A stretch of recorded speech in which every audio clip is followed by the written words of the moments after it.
안녕하십니까. SF플러스 자산운용에서 액티브 ETF 본부를 맡고 있는 피터 고태훈입니다. 저희가 이번에 중국 지역에 투자하는 액티브 ETF를 출시하게 되어서 그와 관련된 이야기를 드리고자 이렇게 영상을 촬영하게 되었습니다. 사실 중국 시장이 전반적으로 좋지는 않았기 때문에 부정적인 구간들이 좀 길었을 것으로 생각이 듭니다. 근데 저희가 가지고 있는 중국에 대한 투자의 생각과 포트폴리오의 전략들을 설명드리면서 저희 차이나 액티브 ETF가 어떤 다른 투자 포인트를 가지고 접근하고 있는지 자세하게 좀 말씀드리도록 하겠습니다. 먼저 중국에 투자하는 우리의 자세에 대해서 좀 생각을 해보겠습니다. 사실 많은 분들이 중국에 투자하거나 신흥국에 투자할 때 이런 생각을 많이 합니다. 경제가 성장하면 당연히 주가지수가 상승을 할 거다 라고 생각들을 많이 하십니다. 근데 실제로 살펴보면 중국의 경제 성장률이랑 중국의 주가지수의 성장률이랑 상승률이랑 사실 굉장히 다른 궤적을 보입니다. 일반적으로 국가가 성장할 여력이 있다면 그 나라에 투자하는 입장을 갖는 게 잘못된 것은 아니지만 GDP의 성장과 기업의 성장은 다른 영역이다 라는 것을 꼭 보시면 좋을 것 같고요. 저희 SF플러스가 항상 말씀드리는 것인데, 주식은 기업의 주인이 되는 티켓을 사는 것이기 때문에 주주권을 가져가는 것입니다. 이게 우리가 바로 보고 투자해야 되는 대상은 정부나 국가나 어떤 전체적인 산업, 사회가 아니라 해당하는 기업이다 라고 보시면 좋을 것 같아서요.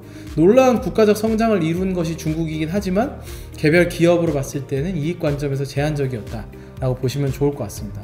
이걸 이제 본격적으로 좀 숫자를 통해서 한번 보겠습니다. 그러니까 2005년 이후부터 2023년까지를 기준으로 한번 좀 보려고 하는데요. 저희 데이터 포인트로 봤을 때 이게 지금 저희 그 장표에 있는 각 연초 대비 현재 지수 상승률이라고 써 있는 거는요, 2005년, 2010년, 2015년, 2020년 연초에서 지금 현재 2023년 12월 22일까지의 상승률을 절대적으로 본 것이라고 보시면 좋을 것 같습니다. 미국을 기준으로 한번 볼까요? 미국의 S&P 500을 기준으로 볼 때 EPS 성장률이 2005년 이후에 220% 올라온 동안 S&P 500 지수는 300% 성장했습니다. 근데 GDP 성장률을 보면 34%밖에 성장을 못했습니다. 이제 결국에는 미국의 경제적인 성장이 있었던 건 사실이지만 경제적인 성장보다 기업, 특히나 S&P 500에 속하는 500대 기업의 성장률이 훨씬 더 높게 나타났다는 거고요. 그들의 이익이 훨씬 더 높게 나타났다는 겁니다. 거기에 더해서 EPS가 220% 올라온 동안 S&P 500이 300% 올라왔다는 것은 그 기업들에게 주는 밸류에이션, PER이죠. PER에 대한 프리미엄이 더 올라갔다는 건데, 이건 결국 우리가 투자자로서 가질 수 있는 미국 시장에 대한 신뢰, 기업에 대한 신뢰, 지수에 대한 신뢰가 올라갔다고 보시면 좋을 것 같습니다. 결국 주인이 되었을 때 주인에 대한 권리를 충분하게 행사할 수 있는 시장인지를 잘 판단해서 투자자들이 들어왔다고 보시면 좋을 것 같고요. 근데 이제 반면에 저희가 비교지수로 삼고 있는 MSCI 차이나로 한번 살펴보면 EPS 성장률이 125% 나오는 동안 MSCI 차이나도 정확히 그 수준인 116% 성장을 했습니다. 중국 GDP는 680% 성장했거든요. 그러니까 우리나라 투자자들이 봤던 중국의 투자 포인트는 중국 GDP 680% 성장이 있었던 거죠. 근데 중요한 건 그게 아니라는 겁니다. 결국에는 개별 기업의 이익이 어떻게 성장했느냐가 중요하고요. 제가 지수로 말씀드렸지만 그 개별 안에 있는 하나하나의 성분이 되어주는 구성되는 종목들의 그 이익의 성장이 어떻게 나타나는지, 또 그들이 주주에게 돌려주는 주주 환원은 또 어땠는지, 또 그들의 비즈니스 모델은 얼마나 강건한 것이었는지, 이런 부분들이 다 판단되어야 된다는 것입니다. 사실 우리나라 지수도 큰 차이 없습니다. 코스피 같은 경우가 2005년 이후에 지수 상승률 193%인데 EPS가 한 216% 정도 올라왔고요. GDP는 79% 정도 올라왔으니까 그래도 우리나라는 기업들이 GDP 그로스보다는 아웃퍼폼을 했고요. 미국은 압도적인 아웃퍼폼을 보여줬고요. 그 다음에 나스닥으로 보면은 정말 압도적으로 970% 상승을 했거든요. 나스닥 100 같은 경우.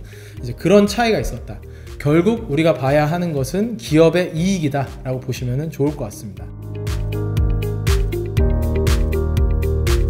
주가지수를 구성하는 기업의 평균값이 지수이기 때문에 반드시 액티브하게 그것을 상회하고 전체 성장을 주도하는 기업에 우리가 라이드하는 것이 굉장히 중요합니다. 이거는 중국 시장뿐만 아니라 다른 나라 시장에서도 살펴볼 수 있는데요. 우리나라 시장을 예를 들어서 저희가 장표로서 한번 살펴보고자 하는데요. 우리나라가 구조조정이 좀 있으면서 대기업 중심의 성장, 1등 기업 중심의 성장이 나타났던 시기가 IMF 시기 이후에 있었습니다. IMF 이후에 한 10년 동안의 그 2008년 금융위기 이전까지의 차트를 한번 그려본 건데요. 여기서 보시면은 압도적인 성과를 보여준 것이 K탑 30입니다. K탑 30이라는 지수는 전 산업에서 핵심이 되는 상위 기업들을 거래소에서 선정을 해가지고 지수를 만든 거고요. 그 지수의 퍼포먼스가 10년 동안 519% 상승한 동안 코스피가 110% 상승을 했으니까 차이가 400%포인트 차이가 난 겁니다. 결국에는 각 개별 기업들이 구조조정의 과정에서 살아남아서 1등 기업이 됐던, 저희 SF플러스가 항상 정의하는 1등 기업이 되어준 기업들이 상승폭이 훨씬 더 높았다라고 보시면 좋을 것 같습니다. 이걸 이제 중국 시장으로 좀 더 대입해서 한번 보려고 하는데요. 중국 시장을 2008년부터 2023년까지로 한번 보자면 중국의 마켓캡, 그러니까 시가총액 기준으로 1등에서 5등까지의 기업인데요. 1등부터 보시면 2008년에는 페트로차이나라는 중국에서 원유 생산 EMP를 하는 그런 기업이었습니다. 근데 지금은 텐센트죠. 사실 구성 성분이 완전히 싹 바뀐 거죠. ICBC 정도, 그러니까 중국의 최대 은행을 제외하고는 나머지는 다 바뀌었다 보시면 좋을 것 같습니다. 이런 구조가 지금 나타나고 있기 때문에 굉장히 차별적인 흐름이 15년간 이어져 왔다. 지수가 오르는 과정에서도 구성이 완전히 바뀌고 있기 때문에 그 안에 기업들을 자세하게 살펴보는 것이 굉장히 중요하다고 보시면 좋을 것 같습니다. 그러면 이거를 조금 더 짧게 2023년의 케이스만 보자면, 작년에 우리가 잘 알고 있는 알리바바라는 기업이 굉장히 위대하게 2008년 이후에 모바일 디지털 네트워크를 통해서 중국의 전자상거래라는 산업을 일으키면서 성장을 해왔는데, 핀두오도라는 기업이 작년에 72% 그 주가가 상승하는 동안 알리바바 같은 경우는 마이너스 16%였습니다. 단순하게 비교해봐도 거의 한 90%포인트 정도의 퍼포먼스 차이가 나타났습니다. 핀두오도는 설립 시기가 2015년이고요. 알리바바 같은 경우는 1999년입니다. 굉장히 얼마 안 되는 역사가, 얼마 안 되는 기업도 굉장히 빠르게 성장하는 모습을 보여줬을 때 잠재 시장이 굉장히 큰 중국에서는 압도적인 퍼포먼스가 나온다 라고 보시면 좋을 것 같고요. 결국에는 중국을 대할 때 종목 선택과 액티브 투자를 굉장히 강조하면서 투자를 해야 된다 라는 게 저희 SF플러스의 기본적인 생각이라고 보시면 좋을 것 같습니다.